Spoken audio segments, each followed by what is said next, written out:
yo lo configuré así por si acaso. A ver, ahí puse grabar. No, pero lo que pasa es que esto, además, como que algo le cambiaron en relación, tiene algunas configuraciones distintas. No es que el semestre pasado me manejara tanto, pero hay cosas que están distintas. Pero no sé si es que en alguna parte de la configuración dice editar equipo, administrar. No me da ninguna opción que diga así como de grabar. Voy a preguntar mejor para que quede bien hecho. Y les aviso el próximo martes. ¿Ya? Ya, gracias. Y por mientras, bueno, los que pueden descargarlo, lo descargan y se lo pueden enviar entre sus compañeros. Porque dice obtener, no me da ninguna opción así como de que yo pueda configurar eso. A ver, configuración, tema, permitir habilitar las menciones, no, como que no veo ninguna, en cuanto a las configuraciones, no veo ninguna opción que se refiera a la forma de grabar. Así que lo siento, pero ahí no la puedo ayudar, pero supongo que de la DTI sí, ellos podrán. Yo mando entonces el correo cuando termine la clase. ¿Ya? Gracias. De nada. ¿Alguna otra duda respecto a los trabajos, las evaluaciones o respecto a la materia que vimos en la clase anterior? ¿No? Ya. Vamos entonces con el recurso de apelación. ¿Pudieron ver la diapositiva o no? ¿Sí? Nadie me escribió, así que supuse que la podrían ver. Si no, sí, profesora. Ya, perfecto. Ahora no la puedo abrir.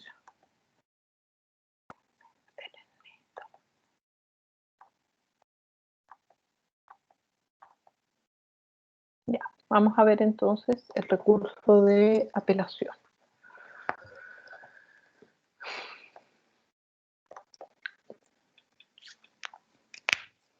Regulado en los artículos 100. Profesora, disculpe.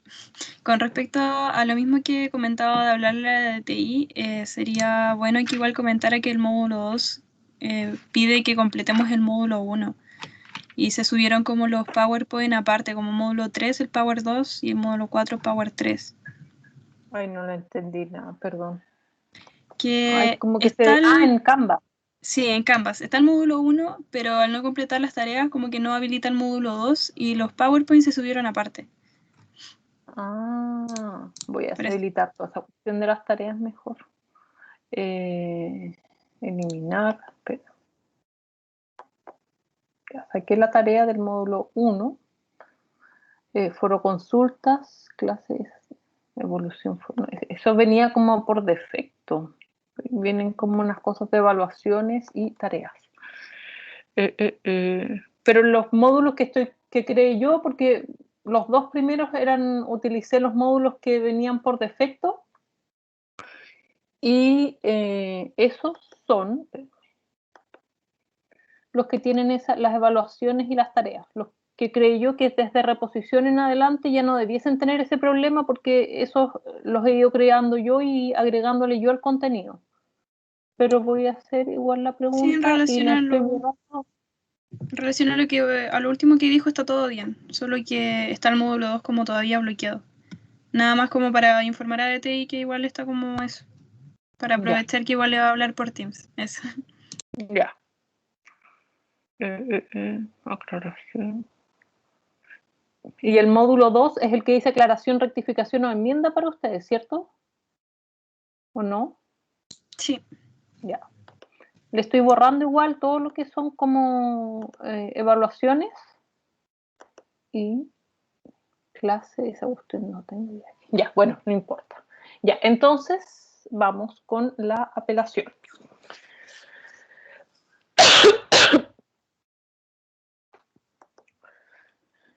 La regulación, libro primero, artículos 186 a 230. Acuérdense que hay algunas normas que están modificadas por la ley 20.886 quienes utilicen el libro del profesor Cortés y compañía, ahí yo les dije que había una sola versión, me equivoqué, hay una segunda versión actualizada, y la que está en el link que les indiqué yo de la página de las bibliotecas de la universidad es la versión actualizada. Yo tengo la versión no actualizada, pero no está, o sea, hay modificaciones que son relevantes, pero no son tantas tampoco, de forma que si tienen el libro por alguna razón antiguo, no vale la pena comprar el modificado, pero para que se fijen, y se fijen también si es que tienen un código de procedimiento civil antiguo.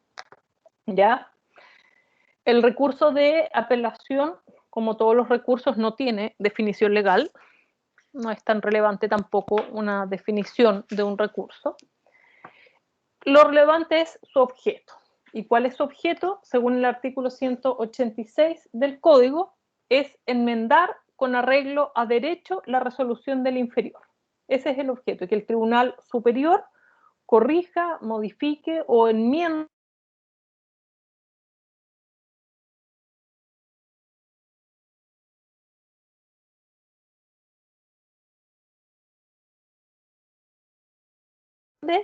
ajustándose a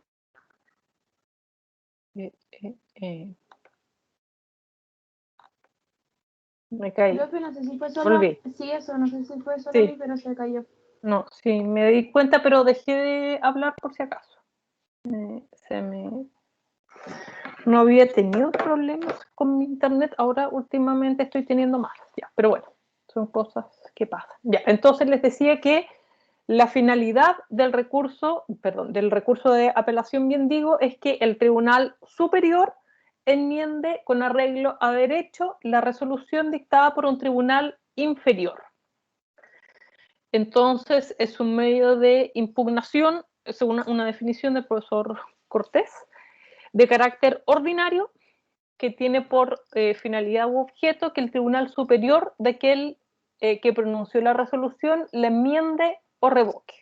Por regla muy general, el recurso de apelación va a ser conocido por las Cortes de Apelaciones, salvo ciertas situaciones excepcionales, por ejemplo, el recurso de protección, que es conocido en primera instancia por la Corte de Apelaciones y en segunda instancia la apelación por la Corte Suprema. Pero en la gran mayoría de los casos es de competencia de la Corte de Apelaciones.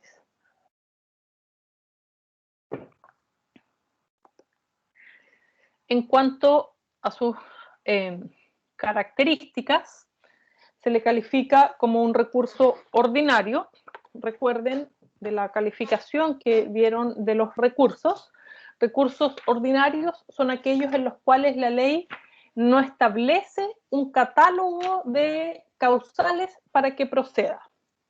Por lo tanto, para la procedencia del recurso de casación, además de otros requisitos que vamos a ver, basta con que una de las partes sufra agravio.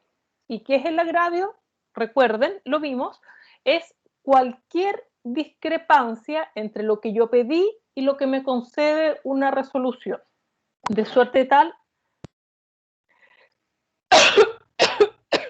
poner esto en modo bien porque si no me suena. Por lo tanto, una misma resolución puede agraviar a las dos partes. Si yo demandado deduzco excepciones dilatorias y las excepciones dilatorias son rechazadas sin costas, tiene agravio el demandado por el rechazo de la excepción dilatoria y el demandante también tiene agravio porque no condenaron en costas al demandado que interpuso las excepciones dilatorias. Por ende, ambas partes podrían apelar.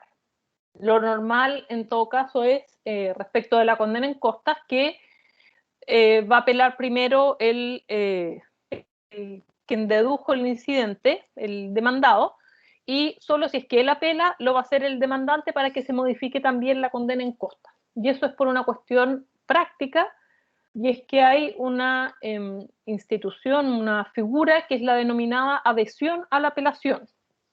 La adhesión a la apelación es la denominada como apelación del apelado, ¿ya? Y es por eso que si a mí la sentencia me causa un agravio, pero un agravio menor, por una cuestión de estrategia, para mí es mejor no apelar y solo apelar si es que lo hace mi contraparte. Y para eso incluso podría hacerlo fuera de plazo por la vía de la adhesión a la apelación. ¿Ya? Vamos a ver más adelante en qué consiste esta adhesión. Pero eso como primera cuestión. No hay una causal. Da lo mismo si, por ejemplo, si yo pedí 100 y el tribunal me da 95, yo tengo agravio y puedo apelar. ¿Ya? Si yo pedí que se condene al demandado a la restitución, no sé, del inmueble, y me dan lugar, pero no lo condenan en costas, yo puedo apelar por esa condena en costas.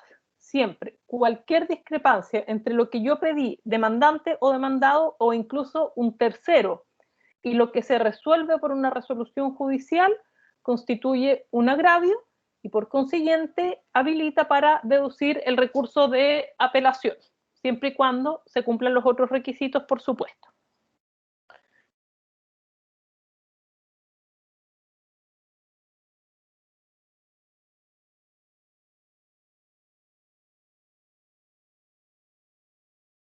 Esta diferencia de los recursos. De nuevo me caí. Ya, perdón. Ojalá que. ¿En qué estaba? Ya. La casación, en cambio, exige determinadas causales. No es que a mí la sentencia me causa agravio porque rechaza la demanda y voy a recurrir de casación. No. Para que proceda la casación tienen que concurrir ciertas determinadas y precisas causales que señala la ley. Eso es una primera cuestión. Segunda cuestión, la finalidad del recurso de apelación es que se enmiende o se corrija el fallo apelado, ¿ya? Por lo tanto, cuando yo interpongo un recurso de apelación, si es que este es acogido por la Corte de Apelaciones o la Suprema en su caso, pensemos en la Corte de Apelaciones, que es lo más común, aun cuando la Corte de Apelaciones acoja mi recurso de apelación y por lo tanto deje sin efecto lo que se resolvió en primera instancia, esa sentencia de primera instancia jurídicamente no desaparece, queda subsistente. Esa sentencia no es nula y va a seguir existiendo. Aun cuando, insisto, la sentencia de segunda instancia, imagínense que la de primera instancia era una pésima sentencia, estaba todo mal hecho, hasta la parte expositiva, y la Corte de Apelaciones hizo todo de nuevo. Igualmente, en cuanto a lo jurídico, esa sentencia de primera instancia subsiste, ¿ya? Por lo tanto, nunca, jamás pueden pedir en un recurso de apelación que se invalide la sentencia apelada. Jamás. Por favor, nunca. Esa petición es total y absolutamente incorrecta y puede llevar al rechazo de su recurso de apelación por una mera cuestión formal. Porque si yo le pido a la Corte de Apelaciones que en virtud de mi recurso de apelación invalide o anule la sentencia, la Corte me podría decir: yo no tengo competencia para invalidar por la vía de este recurso de apelación y por tanto su recurso es inadmisible, ¿ya? Para que lo tengan súper presente. El verbo que corresponde utilizar es revocar o modificar, pero nunca anular. Del mismo modo que si yo recurro de casación, el recurso de casación tiene por objeto anular o invalidar una sentencia, yo nunca puedo pedir que se revoque la sentencia impugnada. La casación siempre va a la petición de nulidad o invalidación, siempre, independientemente de la causal. Y si no contiene esa petición, entonces el recurso deberá ser rechazado porque yo no le di a la Corte competencia para anular. Profesora, Dígame. el verbo nunca es invalidar o anular, es modificar o qué otra cosa más dijo. Revocar. Ya, muchas gracias. De nada. Profe, Dígame. ¿qué efectos va a tener entonces la sentencia del Tribunal de Primera Instancia si no es anulado cuando, por ejemplo, la Corte de Apelaciones resuelve? ¿Hasta que esté firme y ejecutoria y pasen los plazos? ¿O no entiendo? Disculpe, pero no le entendí su pregunta, Javiera. Es que usted dijo que iba a estar revocada o modificada, pero dijo Sí. que la sentencia de primera instancia de igual forma seguía estando como existiendo y teniendo efectos. Sí. O sea, sigue existiendo. ¿Tiene efectos? Sí. ¿Qué efectos tendría si yo la apelo? Depende. A ver, mientras esté vigente tramitándose el recurso de apelación, la sentencia apelada se va a poder cumplir o no según el efecto con el cual se haya concedido la apelación. ¿Se acuerdan que la clase pasada les adelanté algo de los efectos de los recursos y les dije que estos están presentes en cualquier recurso y se refiere a la suerte o a la posibilidad de ejecutar la resolución impugnada mientras se tramita el recurso? Vamos a ver después en detalle los efectos del recurso de apelación y de todos, pero a grandes rasgos, si el recurso de apelación se concede en ambos efectos, o también se le llama, se concede con efecto suspensivo, que es la regla general, para las sentencias definitivas, la sentencia apelada no se puede cumplir. Es decir, es una sentencia que jurídicamente existe y es válida, pero yo no puedo pedir su cumplimiento mientras se está viendo la apelación. Pero si el recurso de apelación se concede, la ley, nuestro Código de Procedimiento Civil dice en el solo efecto devolutivo, doctrinariamente también se puede decir sin efecto suspensivo, entonces esa resolución apelada sí se puede cumplir mientras se está tramitando el recurso de apelación. Pero ese cumplimiento va a ser condicional y va a depender de lo que en definitiva se resuelva por la Corte de Apelaciones. Eso es a grandes rasgos en cuanto a los efectos.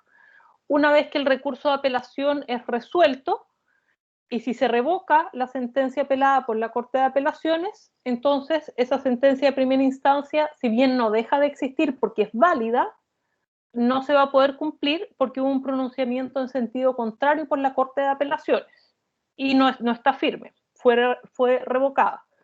Si la sentencia es confirmada por la Corte de Apelaciones, entonces se puede cumplir. De hecho, incluso si se interpone el recurso de casación, porque el recurso de casación, por regla muy general, salvo ciertas excepciones, no suspende la ejecución de la sentencia recurrida. No sé si esa era su pregunta, Javiera. Sí, profe, esa era mi pregunta. Y en cuanto a los plazos son comunes o van a depender para que la sentencia esté... Para que la sentencia esté firme, el plazo va a depender de la sentencia de que se trate, porque de la naturaleza de la sentencia depende el plazo de interposición del recurso. Y para que se resuelva el recurso de apelación, eso va a depender de un montón de factores, porque un recurso de apelación se puede resolver en 2 meses, como se puede resolver en 1 año, 1 año y medio. Es muy relativo, ¿ya? Ahora, actualmente, digamos, desde el 2020, se están viendo menos, ahora está un poco más normalizado, pero obviamente por la pandemia está todo más lento, entonces las apelaciones, los recursos en general obviamente se están demorando más en verse. Pero en concepción, no sé, pueden ser, si es una sentencia definitiva, podrían ser, si se anda rápido, podrían ser unos 4 o 5 meses, 6, pero podría ser 1 año también. Va a depender mucho de las partes y a veces la causa, a la sentencia o en la causa hay algún defecto de tramitación, lo cual implica que hay que volver en trámite la causa. Todo eso se va a ver por el relator, acuérdense, lo voy a volver a ver cuando veamos la tramitación, sí, pero acuérdense de los trámites para la vista de la causa. Cuando la causa se ve previa vista, hay una revisión de los antecedentes por el relator y él tiene que ver si es que está pendiente algún trámite, y si está pendiente algún trámite, la causa va a volver a primera instancia. Entonces, de todos esos factores puede depender cuánto se demora en quedar firme. Y la Suprema puede estar, no sé, 2 años fácil. Por ejemplo, este año estamos en marzo del 2021, se están viendo causas de rol 2019. O sea, es lento la Suprema, súper lento, por si acaso. Pero hay que tener paciencia. Eso es en materia civil. Laboral deberían dar más rápido, pero también están un poco atrasados. No tanto, pero sí es más rápido en todo caso que civil. Ya, entonces tenemos que la finalidad, cualquier duda, activen el audio nomás y me preguntan, no hay problema. Ya. Sí, diga. En relación al número de causas que tiene cada sala de la Corte Suprema, ¿se ha demorado por tema pandemia o ya en modalidad como normal ya tenían un retraso importante? Desde antes venía el retraso, sí. Y por pandemia, no, yo diría que el retraso es súper... Pero independiente de que se estén haciendo como las audiencias con total normalidad, se supone, por vía Zoom. Sí, no sé por qué es tan... Bueno, obviamente la Suprema es difícil controlarla. O sea, controlarla en el sentido que no tiene un superior jerárquico, por lo tanto, bueno, uno tampoco se va a ir de queja contra la Suprema, pero no tiene un control tampoco porque es el Tribunal Superior. Y además reúne todas las competencias de todo el país. O sea, todo lo que se ve en todas las cortes, en las 17 cortes de apelaciones, está en la Suprema. Entonces es lento. O sea, por ejemplo, la declaración de admisibilidad de un recurso, que es uno de casación, que es uno de los trámites, fácil, son unos 3-4 meses. Y de hecho, las causas que yo vi eran 2019 y eran causas laborales, o sea que debiesen tener cierta preferencia, y esas eran rol 2019. Es lento. Miren, por ejemplo, ahora si veo la sala civil es la primera, parece. No sé. No sé, pues ahora veo las causas de la Suprema para mañana en la primera sala y veo que bueno, hay una causa con rol 2021, pero hay causas con rol 2019, hay una causa con rol 2018, 2020.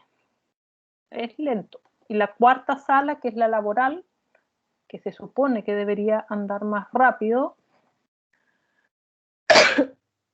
tiene roles, todos son 2019, todos. Y 2019, 11.000, 9.000, o sea, ni siquiera de fines del 2019. Salvo una que es del 2020. Ese es para que uno se haga una idea más o menos de el tiempo de tramitación que puede ser importante. Ya. El recurso de apelación origina una instancia. Recuerden que la instancia es el grado jurisdiccional en que se conoce por un tribunal de un asunto tanto en cuanto a los hechos como al derecho. Ambas cosas se revisan, ¿ya? A diferencia de lo que ocurre con el recurso de casación, que es estrictamente jurídico. Por lo tanto, yo por la vía del recurso de casación, para fundar mi recurso de casación, tengo que aceptar todos los hechos que quedaron establecidos en la primera instancia. En cambio, en el recurso de apelación, no. El recurso de apelación permite, por ejemplo, que la Corte de Apelaciones vuelva a revisar todas las pruebas que yo presenté. Yo podría ser, por ejemplo, uno de los fundamentos de la apelación, mire, yo acompañé, no sé, la declaración de estos 3 testigos y que dijeron tales cosas, y de esta declaración sin duda se desprende que el demandante sufrió daño moral, porque, no sé, los testigos dijeron que veían a la pobre señora Ana todo el día llorando, que después de los hechos que motivaron esta demanda pasó de ser una persona súper alegre, la líder de su comunidad, y ahora es una persona que está todo el día llorando, que uno la ve triste, que no tiene ganas de hacer nada. En cambio, y el tribunal de primera instancia no valoró esas declaraciones y estimó que no eran suficientes para acreditar el daño moral cuya reparación estoy demandando. Eso yo lo puedo decir en un recurso de apelación. La Corte de Apelaciones verá si me da la razón o no, pero ese puede ser el fundamento. En cambio, si yo voy a la Corte Suprema para un recurso de casación, yo no puedo cuestionar esa conclusión. Ya quedó establecido que no hay daño moral. Salvo que, como vamos a ver, se hubiesen infringido las leyes de valoración de la prueba. o leyes reguladoras de la prueba, ¿ya? Entonces se origina una instancia. Yo tengo una segunda oportunidad para que un tribunal, compuesto por 3 jueces, examine las pruebas y emita un nuevo pronunciamiento. En cuarto lugar, se trata de un recurso por vía de reforma, porque el recurso es conocido y resuelto por un tribunal distinto del que resolvió en primera instancia, que es el Tribunal Superior Jerárquico. Recuerden que, según las reglas del Código Orgánico de Tribunales, el principio del grado, determinada la competencia del tribunal que conoce un asunto en primera instancia, queda inmediatamente determinada la competencia del tribunal de segunda instancia. Por lo tanto, si yo interpongo una demanda ante el juzgado civil de Concepción, al momento de interponerla no voy a saber en cuál de los 3 va a caer, pero va a caer en uno de los 3, según las reglas de distribución. Lo que yo sí sé es que la segunda instancia la va a conocer la Corte de Apelaciones de Concepción. Si yo presento una demanda ante el juzgado civil de Yungay, la segunda instancia le va a corresponder a la Corte de Apelaciones de Chillán. Y así, eso está determinado por ley y no se puede modificar. Y finalmente,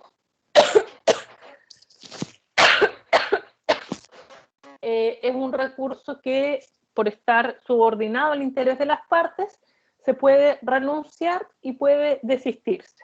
Diferencia entre ambas: la renuncia es anterior a su interposición y el desistimiento posterior. Normalmente, al menos tratándose de sentencias definitivas, el desistimiento no es un requisito, pero es lo normal. Va unido o se presenta cuando hay algún tipo de avenimiento o transacción en el juicio, salvo cuando se trata de incidentes que uno podría eventualmente desistirse por un mejor estudio de los antecedentes. ¿Cómo se desiste? Basta un simple escrito, ni siquiera hay que señalar razones. Presento un escrito que dice: lo puedo presentar en la primera instancia o ante el tribunal de segunda instancia, señalándole al tribunal que vengo en desistirme del recurso de apelación interpuesto. Y la Corte lo va a tener por desistido y vuelve a primera instancia y listo. No es necesario justificarlo. Eso, Profesora, en cuanto a las características, dígame. ¿cuándo se admitía la renuncia? O sea, ¿hasta cuándo se podía...? Antes de que se interponga. No es que se admite, es que una vez que ya interpuso el recurso y se concedió, lo que corresponde es desistirse. Pero es una cuestión semántica nomás, ¿no? No tiene mayor relevancia la palabra o la expresión que utilice, pero lo correcto es: la renuncia también podría ser tácita si es que no lo interpone dentro de plazo, pero también podría renunciarlo de forma expresa. Y el desistimiento sí tiene que ser expreso y por escrito una vez que ya está presentado.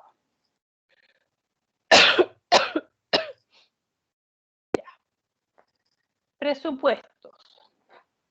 Bajo este título vamos a estudiar 3 cuestiones, ¿ya? Muy importantes todas.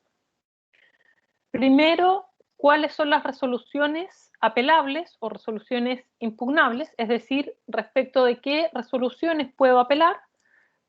En segundo lugar, la legitimación para interponer el recurso de apelación, que es lo mismo que decir titularidad, es decir, quién puede apelar. Y en tercer lugar, el tribunal competente para conocer de la apelación, que ya les adelanté, que es la Corte de Apelaciones respectiva, es decir, la que sea la superior jerárquica del tribunal que dictó la sentencia de primera instancia.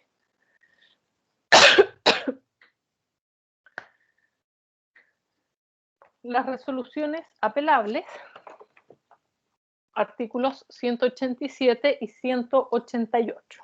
La regla general es que son apelables. Las sentencias definitivas de primera instancia, siempre con apellidos. Decir sentencias definitivas es impreciso porque recuerden que las sentencias definitivas pueden ser de única, de primera o de segunda instancia. Y las sentencias definitivas de única instancia y de segunda instancia no son apelables. Entonces, son apelables las sentencias definitivas de primera instancia y las sentencias interlocutorias también de primera instancia. No se confundan acá con el recurso de casación.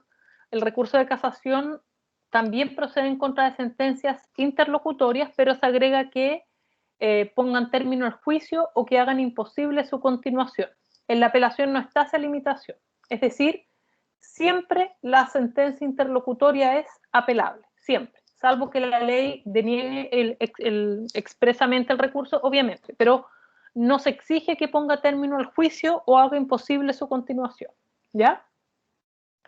Y agrega el mismo 187, salvo que la ley deniegue expresamente la apelación. Hay ciertos casos en los cuales el legislador ha dicho esta resolución no va a ser apelable. Las tenían. Espérenme, pensé que había... sí, tenía en esta otra diapositiva.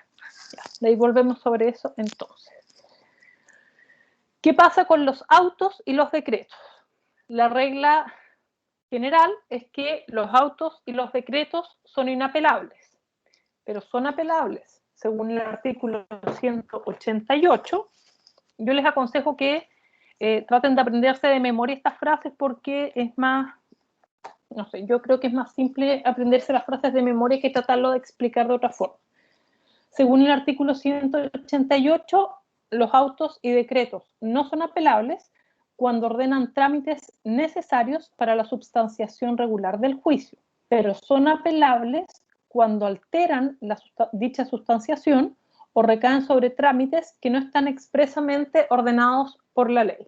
Es decir, autos y decretos en principio son inapelables. Son apelables cuando alteran la substanciación regular del juicio, 1. 2. Cuando ordenan trámites que no están expresamente señalados por la ley.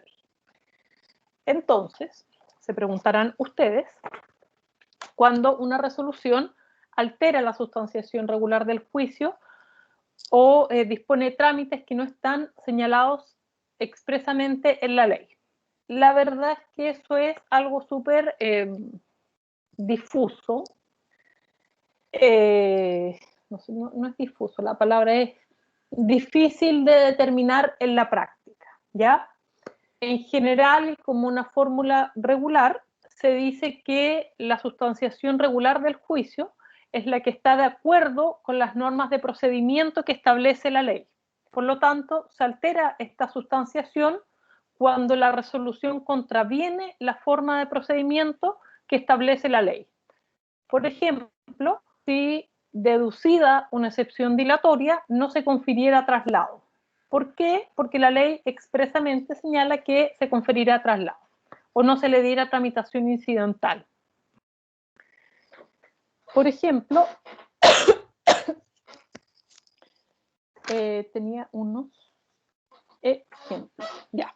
Por ejemplo, cuando se llama a las partes a audiencia de conciliación, pero sin haber evacuado el trámite de la réplica y la dúplica en un juicio ordinario de mayor cuantía. Entonces yo, demanda, contestación de la demanda, juicio ordinario de mayor cuantía, acuérdense, y el juez provee por demanda, vengan las partes a audiencia de conciliación al 5º día hábil después de la última resolución. Esa resolución alteraría la sustanciación regular del juicio porque está alterando la tramitación que señaló la ley que exigía este llamado a conciliación. ¿Ya? También podría alterarse si se decretan trámites que no están previstos en la ley, por ejemplo, si se llamara a conciliación en un juicio de Hacienda, en que no procede la apelación, o en un juicio ejecutivo, en el cual tampoco procede la apelación. Y trámites necesarios. Dígame. ¿Dijo apelación o conciliación? El último no ejemplo. sé. Puede que haya dicho apelación, pero no me acuerdo. Pero quise decir conciliación. De Hacienda. Ah, ya. Sí, me confundí. Gracias, Pablo. Okay, gracias. Eso. Y Profe, ¿cómo era la frase entonces? Disculpe, ¿cómo era la frase entonces? ¿Se llama conciliación? Por ejemplo, si en el juicio de Hacienda se llama a conciliación después de terminada la etapa de discusión. ¿Por qué? Porque en el juicio de Hacienda, los juicios de Hacienda son aquellos en que tiene interés el fisco, por si acaso. En los juicios de Hacienda, por ser parte el fisco, no procede el llamado a conciliación. Lo mismo en el juicio ejecutivo. Tampoco es procedente el llamado a conciliación. Y eso entonces alteraría la sustanciación regular del juicio. Ahora, les insisto, ustedes van a ver, si ven el libro del profesor Cortés, van a ver un montón de ejemplos. En el libro, hay el libro que también les comenté, de Maturana, que es un libro especial de doctrina y jurisprudencia, y también, no sé, creo que son como 30 páginas de ejemplos de resoluciones que dicen esto altera la sustanciación del juicio, esto no, pero la verdad es que no es algo que se pueda dar una fórmula única, porque hay resoluciones que según una corte o según un juez altera la sustanciación regular del juicio, pero según otros no, ¿ya? Obviamente hay que intentarlo, hay que apelar igual, y si les deniegan la apelación, hay que recurrir de hecho, que es un recurso que también vamos a ver, pero les insisto, es una cuestión que muchas veces es súper discutible. Por ejemplo, ¿en qué casos he estimado yo que sí se altera la sustanciación regular del juicio y el tribunal no? En un juicio en que, a ver, ¿cómo era la situación? Espérenme. Habiendo varios demandados, en un juicio en que el demandado compareció realizando, antes de ser notificado personalmente de la demanda, comparece el demandado y realiza una gestión, no me acuerdo qué era, algún incidente de lujo, y posteriormente yo, como hizo esa gestión, yo ya desistí de notificarlo a través de receptor porque entendí que estaba válidamente notificado conforme al artículo 55, había comparecido al juicio, alegando conocimiento, no alegando, pero obviamente si compareció al juicio porque sabe de su existencia y no corresponde entonces notificarlo personalmente, y entonces transcurrido el plazo, el plazo para contestar la demanda no la contestó y pedí curso progresivo y el tribunal de primera instancia me dijo que no, porque no estaba notificado personalmente. Yo apelé repuse y apelé en subsidio de esa resolución porque estimé que eso era incorrecto, porque sí estaba, o sea, no estaba notificado por medio de receptor, pero lo había comparecido al juicio y por lo tanto estaba tácitamente notificado, y el tribunal me dice no, y apelo en subsidio y el tribunal no me concede la apelación porque dice que eso había decretado un trámite que estaba o no alteraba la sustanciación regular del juicio, algo así. Y no me concedió la apelación y ahí hay que interponer un recurso de hecho directamente ante la Corte de Apelación. En ese caso creo que la Corte de Apelaciones acogió el recurso de hecho y por lo tanto ordenó que se concediera la apelación, ¿ya? Pero en casos similares también me he ido mal con el recurso de hecho. Lo que les quiero decir en términos generales es que es difícil encontrar una fórmula única que yo les pudiera decir ya, en todos estos casos se altera la sustanciación regular del juicio o se dispuso un trámite, ¿cómo dice la ley? Un trámite que no estaba expresamente señalado por la ley. No se puede dar una nómina cerrada, hay que ir viendo caso a caso, y aún así hay muchas situaciones que son discutibles. Pero ante la duda hay que apelar. Y aún más, ante la duda, por eso les dije y les insisto en que lean el libro, particularmente el capítulo que es de Diego Palomo, me parece, que se refiere al derecho al recurso, porque eso igual sirve para fundar el recurso en el sentido de que si hay cualquier duda, si es que usted, tribunal, estima que hay argumentos para considerar que es improcedente la apelación, pero también estima que hay argumentos para considerar que la apelación es procedente, entonces debe optar por debe concluir que sí es procedente en virtud del derecho al recurso, que forma parte de la garantía del debido proceso. Después verá usted si acoge o no mi apelación, pero no me puede privar de la posibilidad de apelar si es que una norma expresa no lo hizo, ¿ya? Entonces, por eso es que esas cosas que resultan que se ven como súper teóricas, son súper relevantes, para que lo lean y vayan viendo la importancia, y son cuestiones que les van a servir mucho para citar cuando más adelante eventualmente tengan que redactar recursos, ¿ya? Yo no soy muy amiga de la teoría y tantas cosas teóricas, pero hay ciertos temas que sí creo que son súper importantes, porque si bien es pura teoría, tienen mucha importancia práctica. En cuanto a los trámites necesarios, algunos, Maturana, dice que son aquellos por cuya omisión procede el recurso de casación en la forma, que son los trámites esenciales que enumera el artículo 799, si no me equivoco, 795. Por ejemplo, el emplazamiento de las partes, el llamado a las partes a conciliación, el recibimiento de la causa a prueba. Artículo 799-95 menciona los trámites esenciales. Pero, les insisto, hay que ver caso a caso. Acá, por ejemplo, estaba revisando jurisprudencia. No sé, creo que son como 40 páginas de esto.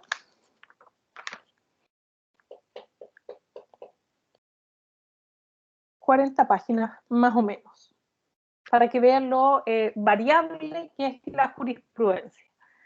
Por ejemplo, se cita en incidentes especiales, dice: rechazo del abandono del procedimiento es un auto inapelable porque dice que no establece derechos permanentes en favor de las partes, y cita una sentencia, bueno, es del año 93, no es muy fresca, que digamos, otra sentencia del 2002 de la Corte de Apelaciones de Santiago, pero también cita otras sentencias que señalan que la resolución que resuelve el abandono de procedimiento siempre es apelable, independientemente que lo acoja o lo rechace. En temas de, no sé, en temas de juicio ejecutivo, la resolución que decreta la nulidad procesal del procedimiento, veamos juicio ejecutivo,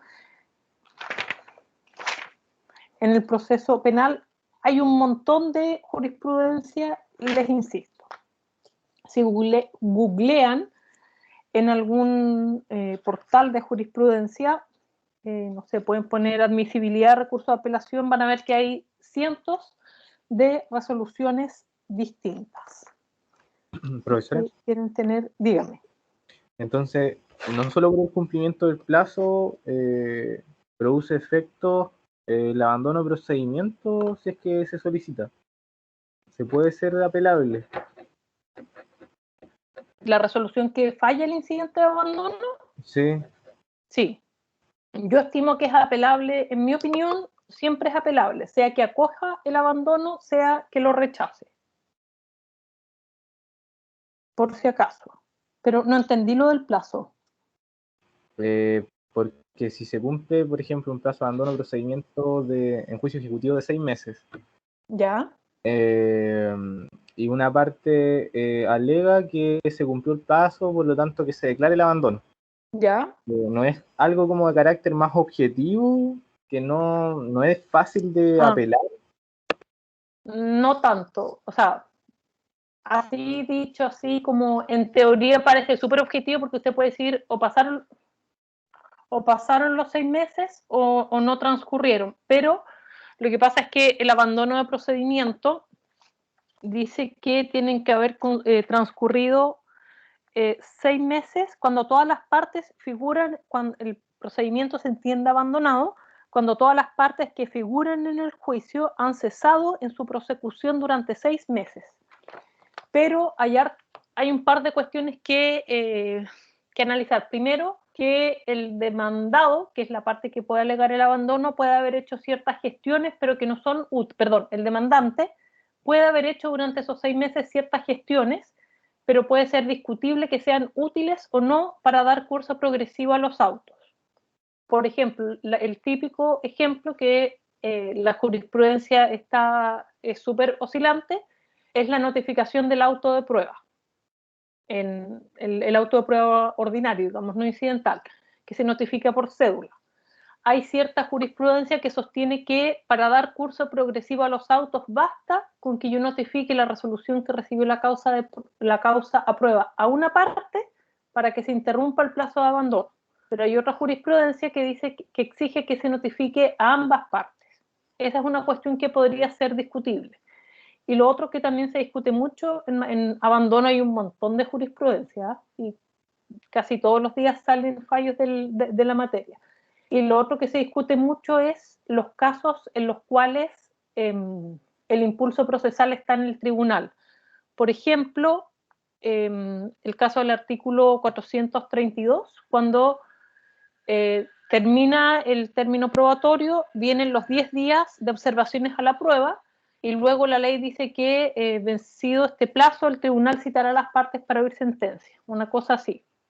Entonces se ha entendido que esa expresión de que el tribunal citará a las partes para oír sentencia es un imperativo para el juez, y por lo tanto es el juez el que está obligado a citar para oír sentencia, y si no lo hace y el demandante no lo pide, no es una omisión que le sea imputable, y por lo tanto no sería procedente el abandono de procedimiento. Todas esas circunstancias pueden hacer que sea discutible la procedencia del abandono. Esa era su duda, ¿cierto? Sí, sobre el Sí. plazo se cuenta desde la última gestión útil. Claro. Entonces lo que está discutido es qué es una gestión, qué se debe considerar una gestión útil. No se cuenta desde la gestión, se cuenta desde la última resolución recaída en gestión útil. Y eso es lo que se discute. Hay ciertas gestiones que es discutible la utilidad. Ya, gracias. De nada. Ya. Entonces, eso es en cuanto a las resoluciones impugnables, ¿ya? Revisen igual el libro del profesor Cortés porque ahí hay un montón de ejemplos, ¿ya? ¿Qué más? Lo que no es discutible es que cuando se trata de un auto o un decreto, la apelación siempre es subsidiaria de la reposición. Por lo tanto, si es un auto o un decreto y yo directamente apelo, esa apelación no va a ser concedida, ¿ya? Entonces,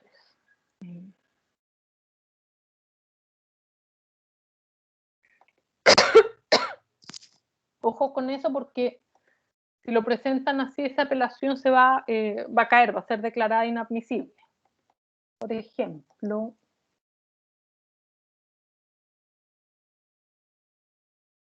la reposición, esto se me olvidó subirlo, lo voy a subir hoy día cuando terminemos.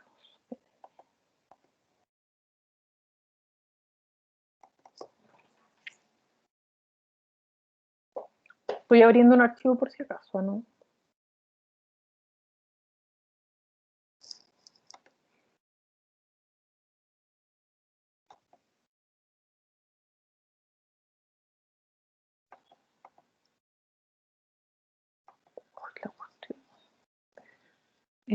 ¿Dónde tengo? Ay, era acá. Ya. Esta es una reposición de una resolución que tuvo por acompañados documentos. Esto se acaba en reposición en subsidio apela. Acá los argumentos son los mismos, no es necesario reiterarlos. Yo acá repongo en mérito de lo expuesto, las normas que se citan, pido reponer la resolución ya referida, dejarla sin efecto y en su lugar disponer que los documentos se tienen por acompañados con citación. En subsidio, para el caso de que no se dé lugar a la reposición, pido a UCIA tener por interpuesto recurso de... Esta cuestión me aparece en la vida, voy a ponerlo. En subsidio, para el caso de que no se dé lugar a la reposición, pido tener por interpuesto recurso de apelación en contra de la misma resolución y por los mismos fundamentos, los que pido tener por reproducido. Esa es una frase común, digamos. Pido tener por reproducidos los argumentos, que en el fondo es para no volver a copiar todo en la apelación.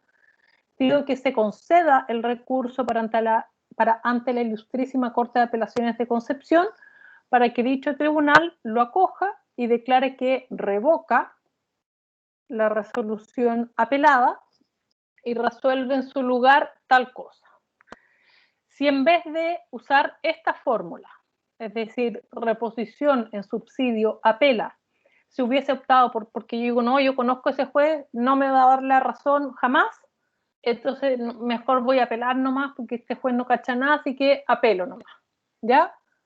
Y le quito todo esto y le digo, interpongo recurso de apelación. Esa apelación me resolverían, atendía a la naturaleza jurídica de la resolución impugnada, no al lugar, y no me conceden la apelación. Por lo tanto, siempre que se trate de un auto o un decreto, yo necesariamente tendré que usar esta fórmula. Reposición en lo principal, en subsidio apela. En subsidio, para el caso de que no se dé lugar a la reposición, interpongo la apelación. Por lo tanto, el tribunal de primera instancia va a revisar mi reposición y verá si la concede o no.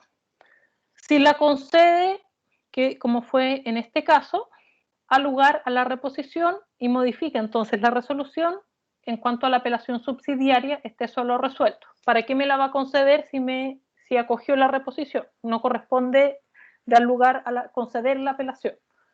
Pero si el tribunal de primera instancia hubiese decidido mantener su decisión y por lo tanto rechazar mi reposición, me hubiera dicho, no al lugar la reposición, concédese la apelación subsidiaria y todo el resto que viene para conceder una apelación que vamos a ver enseguida. Súper importante, ¿ya? Nunca entonces de un auto o decreto puedo directamente apelar, porque esa apelación es inadmisible. El artículo 188 dice expresamente, a continuación de señalar cuándo son apelables los autos o decretos. Esta apelación solo podrá interponerse con el carácter de subsidiaria de la solicitud de reposición y para el caso de que ésta no sea acogida. Eso.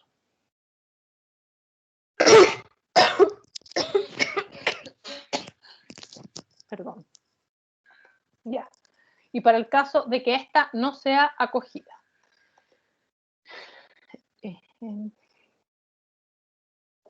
Seguimos entonces con las resoluciones apelables. Esto es lo mismo que está antes, pero es, digamos, lo mismo, pero un resumen. Ay, no le puedo sacar, ya no importa. Son apelables entonces sentencias definitivas e interlocutorias de primera instancia, autos y decretos que alteran la sustanciación regular del juicio o que recaigan sobre trámites que no están expresamente ordenados en la ley. No son apelables las resoluciones respecto a las cuales expresamente se deniega la apelación.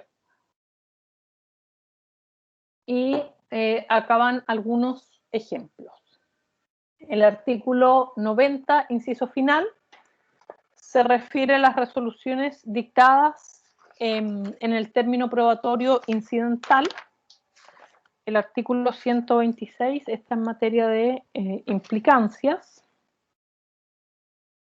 Las sentencias que se dicten en los incidentes sobre implicancia o recusación serán inapelables, salvo que la pronuncie el juez del tribunal unipersonal, desechando la implicancia deducida ante él, y en otros casos. artículo 326, que declara inapelables las resoluciones que conceden, que se pronuncian sobre que conceden diligencias probatorias. Son inapelables la resolución que dispone la práctica de alguna diligencia probatoria, es decir, si yo pido que se decrete un peritaje, el tribunal me da lugar, mi contraparte no puede apelar, ¿ya? Artículo 326. Pero si yo pido un peritaje y el tribunal no me da lugar, sí puedo apelar. Y la que da lugar a la ampliación de la prueba sobre hechos nuevos alegados durante el término probatorio. Hay hartas normas más que disponen la improcedencia del recurso de apelación. Estos son algunos ejemplos. Y el artículo 715, que está en materia del juicio ordinario de mínima cuantía, contestada la demanda en rebeldía del demandado, el juez resolverá si debe o no recibirse a prueba. Y la resolución que reciba la causa a prueba en el juicio de mínima cuantía es inapelable. Esos son ejemplos de resoluciones que no son apelables por expresa disposición legal. ¿Alguna duda hasta acá?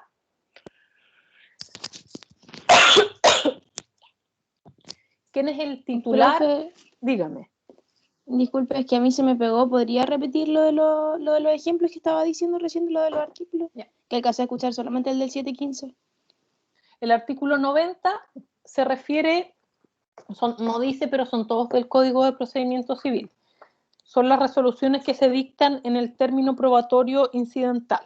Las resoluciones que se pronuncien en los casos de este artículo son inapelables. El 126 está en materia de implicancias y recusaciones y señala que las sentencias que se dicten en los incidentes sobre implicancia o recusación serán inapelables, salvo la que pronuncie el juez de tribunal unipersonal, desechando la implicancia deducida ante él, aceptando la recusación en el caso del artículo 124 o declarándose de oficio inhabilitado por alguna causal de recusación.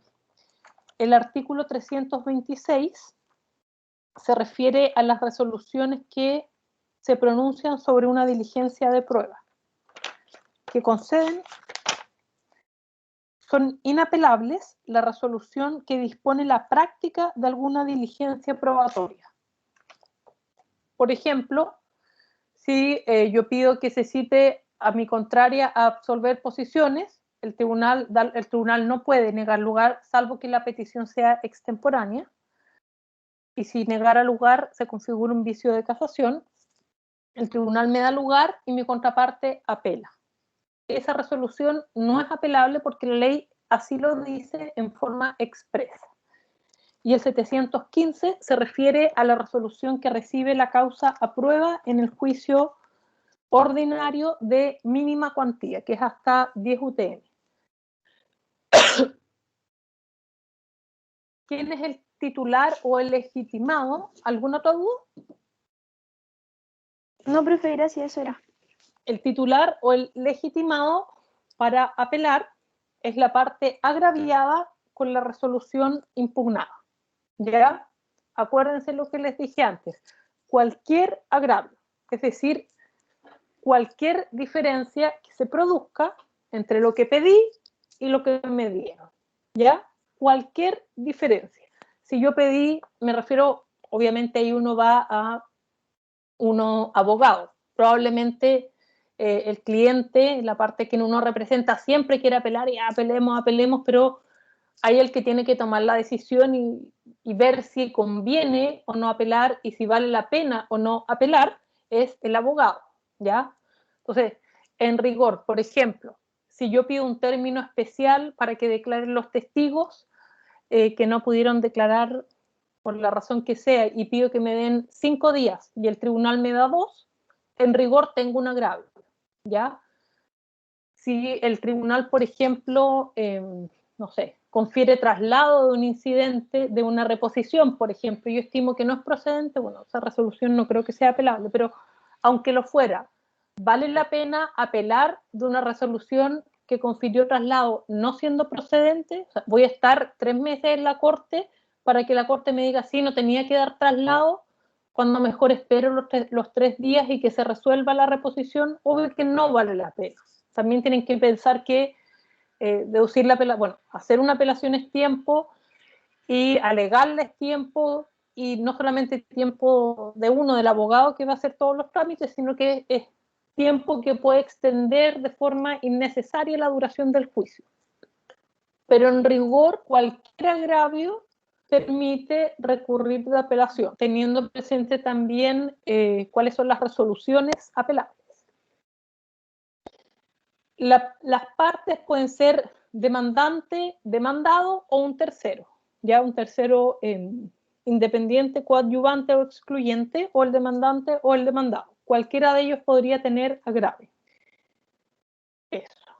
Entonces, ¿quién es la parte agraviada? Es la parte demandante, demandado o tercero, a quien perjudica una determinada resolución judicial por no haberle concedido, aun cuando sea parcialmente, lo que solicitó. ¿Ya? Si yo, insisto, si yo demando 100 y me dan 95, ¿es apelable esa resolución? Sí, es apelable porque me dieron 5 menos. ¿Vale la pena apelar si la otra parte no lo va a hacer? No vale la pena. Primero hay que analizar si es que realmente las posibilidades de éxito que tengo, y segundo, si es que vale la pena estar litigando, no sé, varios meses más para eventualmente ganar 5, ¿ya? También hay costos de apelar. Bueno, si uno está en Profe, tengo Concepción... una consulta. Sí, dígame. Por ejemplo, ya pedí 100, me dieron 95, quiero apelar, y la otra parte también apela. En ese caso, ¿podría obtener menos de 95? Sí, si la otra parte apela, sí, pero porque acogen la apelación de otra parte. Si solo usted apela, no. Hay un principio que se llama... ¿me esperan un segundo, por favor?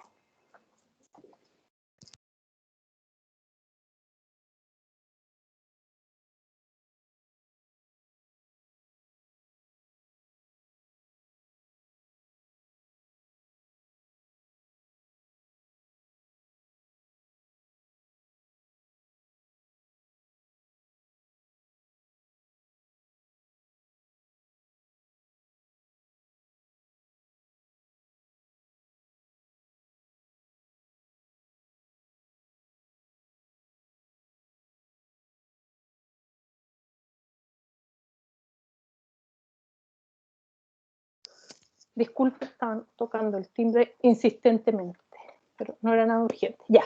¿En qué estábamos? ¿Alguien me había preguntado algo? Sí, ya. Me acordé. Si dan 95 y solo yo apelo, es decir, si no apela el demandado, la Corte no puede darme menos de lo que ya me habían dado, de lo que me dieron en primera instancia.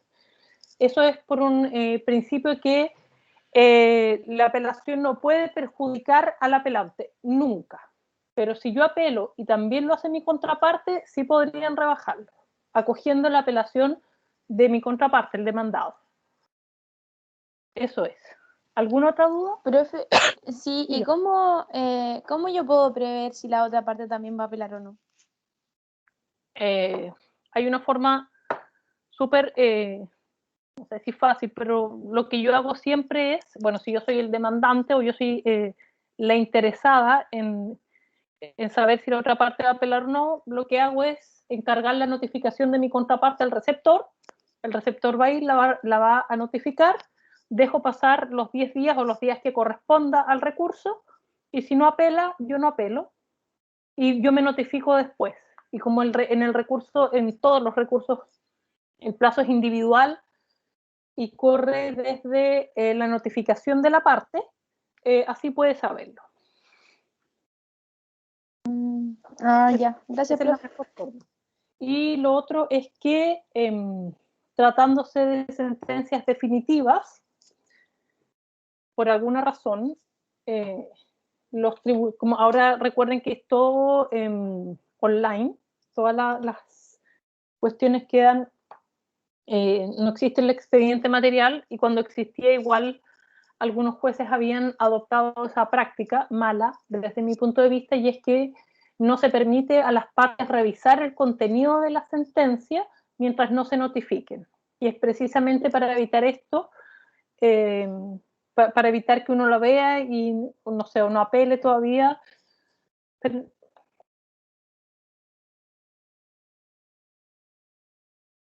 Disculpen, ya. Entonces no se puede ver el contenido de la sentencia, pero la mejor forma es encargando antes la notificación. Eso. ¿Alguna otra duda? ¿No? Ya. Profesora, Dígame. el principio que dijo usted, donde como que no se permite como ser desfavorable a la otra parte, ¿es la reformatio impeius o no? Sí, gracias, se me había ido el nombre latín. Es la reformatio impeius. Exactamente. Nunca puede perjudicar al apelado. Nunca. ¿Ya? Pero recuerden que ambas partes pueden ser apelantes. ¿Ya? Y en ese caso, no es que perjudique al apelado, sino que se acogió la otra apelación.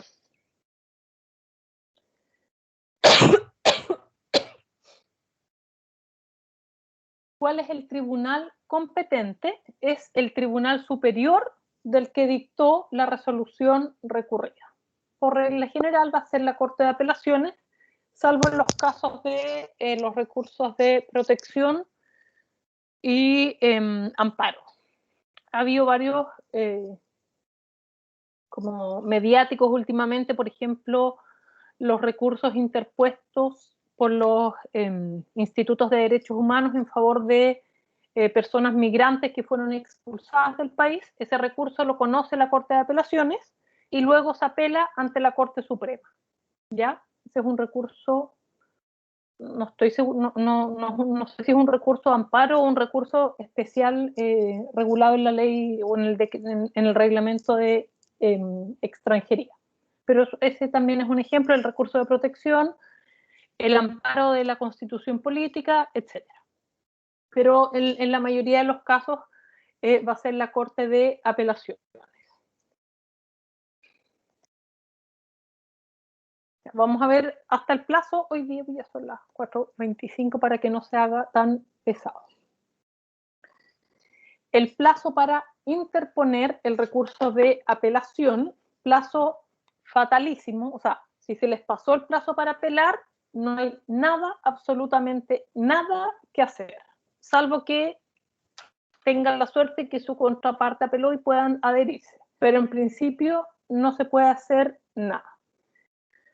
El plazo son de, según el artículo 188, 5 días. La apelación deberá interponerse en el término fatal de 5 días, contado desde la notificación de la parte que entabla el recurso, es decir, es un plazo individual.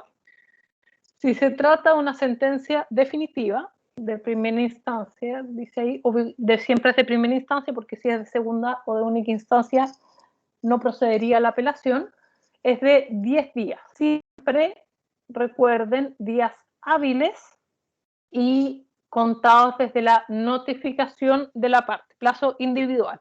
Por eso es que si quiere tener certeza de si la contraparte va a apelar o no, lo que tiene que hacer es encargar antes la notificación por medio de un receptor, porque si su contraparte es notificada antes, a ella le van a empezar a correr antes el plazo de 10 días.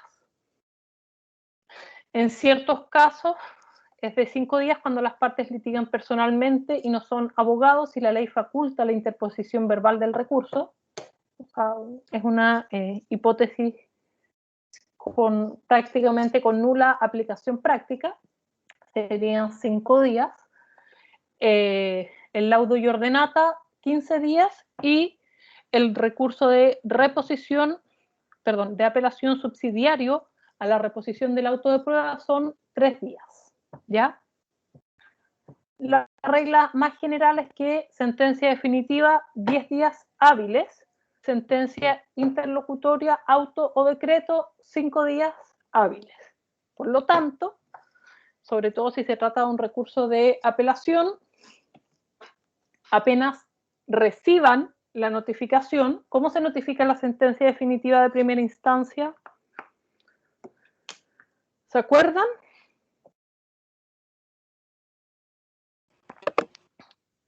¿Alguien se acuerda? Por cédula. Por cédula, exacto.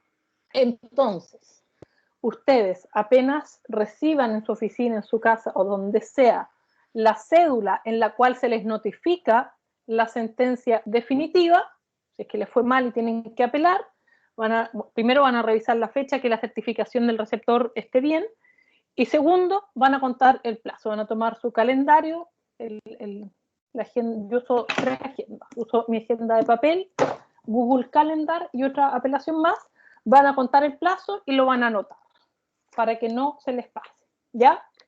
Lo primero, antes de leer la sentencia de cualquier cosa, o sea, van a leer la parte resolutiva para ver cómo les fue, y acto seguido se anota el plazo, porque un plazo para apelar no se puede pasar, ¿ya? Uno no puede perder porque la corte no le encontró la razón, uno puede perder con una sentencia mala que no está de acuerdo, por lo que sea, pero porque se les pasó un plazo, no.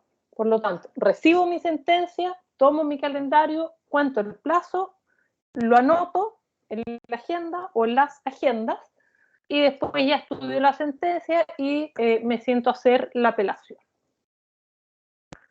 Muy importante.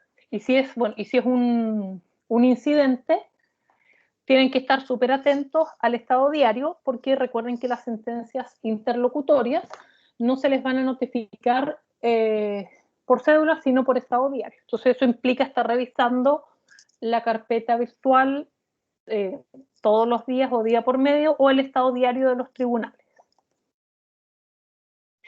Este plazo es individual. ¿Qué quiere decir que sea individual? Que corre desde la respectiva notificación. Es fatal, por lo tanto, transcurrido el plazo, expira el derecho para apelar, no se suspende ni por la reposición, ni por una aclaración o rectificación, es improrrogable, es decir, nunca, jamás se extiende. La única situación que podría eventualmente ocurrir es que se produzca algún problema con la oficina judicial virtual, que bueno, ahora está pasando menos, pero a mí me pasó hace, no sé, como 2 meses, justo se echó a perder era un recurso de nulidad, pero es lo mismo, y no pude presentar el recurso porque no cargaba la página. Saqué como 300 pantallazos para acreditarlo, y luego hay que alegar entorpecimiento. Pero ahí no es que le estén prorrogando el plazo, están constatando un entorpecimiento y permitiendo que se presente fuera del plazo, pero nunca se prorroga porque es un plazo legal. Y es un plazo de días completos y días hábiles. Por lo tanto, se suspende los domingos y los feriados. Que sea de días completos quiere decir que si a mí me notifican hoy día, jueves 25 de marzo, hoy día jueves no cuenta como un día del plazo. Por lo tanto, el primer día va a ser el viernes 26 de marzo. Y ahí empiezo a contar los 5 o 10 días según corresponda. ¿Alguna duda? ¿No? ¿Todo claro? Profesora, Diga. profesora, Sí, sí, yo diga. podría alegar entorpecimiento, por ejemplo, no sé, se me cortó el internet, sí, pero todo el día y no puede subir el recurso. Yo creo que ¿Podría alegar? en esta situación de cuarentena, sí. En una situación de no cuarentena es discutible, porque eso es una situación individual, pero también uno podría, yo creo que va a depender del juez, pero acreditando, en realidad si yo no tengo internet no puedo hacer mucho más. Pero, por ejemplo, en una situación de no cuarentena, los tribunales civiles, ahora están cerrados hace mucho rato los tribunales civiles, pero normalmente en el edificio de tribunales hay un buzón, hay varios buzones, uno por cada tribunal, en el cual uno podía presentar los escritos. Entonces, ahí podría, si es una causa muy importante, y están abiertos los tribunales, yo iría a presentarlo por buzón. Pero yo creo que le va a costar, va a tener que acreditarlo bien, pero sí podría. No es lo mismo que la caída de la oficina judicial virtual, porque cuando se cae la oficina judicial virtual, queda un certificado se llama certificado de disponibilidad, y ahí aparece claramente que la oficina judicial virtual no estaba disponible y entre qué horas y en qué fecha. Entonces va a ser también un problema de prueba de acreditar que efectivamente no tenía internet. Profe, y de igual forma, estos plazos son de días hábiles, ¿o no? Hábiles. Todos los plazos del Código de Procedimiento Civil son hábiles, siempre, salvo que se dijera lo contrario. Por lo tanto, no cuenta ni los domingos. Por ejemplo, ahora, si me notifican hoy día y es un plazo para apelar de una sentencia definitiva, como la otra semana, creo que es Semana Santa, voy a contar viernes, sábado, lunes, martes, miércoles, jueves, viernes feriado, sábado feriado, domingo, lunes, martes, miércoles, viernes. Me va a vencer el viernes subsiguiente el plazo para apelar. ¿Alguna otra duda? ¿No? Ya. Eso sería entonces por hoy día, ya, para que no se haga tan pesado. El fin de semana voy a subir las instrucciones de los alegatos para que, les insisto, traten de verlos desde ya, porque después van a tener más cosas, se les va a hacer más complicado, les va a servir harto ver alegatos.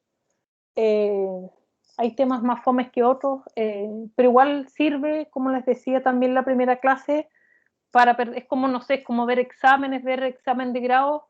Mientras uno más ve exámenes, se da cuenta que no es tan terrible. Yo por lo menos cuando estudiaba para el examen de grado vi, no sé, 100 exámenes de grado y uno le va perdiendo el miedo porque no es tan terrible. Y lo mismo si uno ve muchos alegatos, sirve también para ver, no sé, técnicas. Uno puede decir, oye, este abogado fue bueno lo que hizo, no me gustó. Sirve para ir conociendo a los ministros, uno ya sabe, este ministro yo sé que es bueno para preguntar, así que si voy a alegar en su sala, me tengo que saber la causa perfectamente porque me va a interrumpir, voy preparada psicológicamente. Hay un ministro especialmente que interrumpe, la primera vez que alegué con él, me interrumpió, no sé, 5 veces, y obviamente uno queda medio descolocado, y las veces sucesivas iba preparada porque sabía que me iba a interrumpir. Todo lo que me preguntó se lo pude responder y no me puse nerviosa con sus interrupciones porque sabía que iba a pasar. Entonces, por eso es bueno siempre ver alegatos para que lo hagan, ¿ya? Así que yo les voy a dejar las instrucciones y eso, y voy a hacer la consulta a la DTI. ¿Qué más voy a subir? Voy a subir la reposición para que vean más o menos. No es que tenga mucha ciencia, pero igual para que tengan como un ejemplo cómo se resuelve y todo eso. Y eso. ¿Hay alguna otra duda? ¿No? Ya. Entonces no nos vemos, nos conectamos el próximo martes. Que tengan un buen fin de semana y que descansen. Nos vemos. Chao. Chao, profesora. Chao, profesora. Hasta luego, profesora. Chao, Chao, profesora, que le vaya bien. Chao, profesora. Gracias, que Cuídese. estén muy bien. Chao. ¿Dónde tengo que dejarte?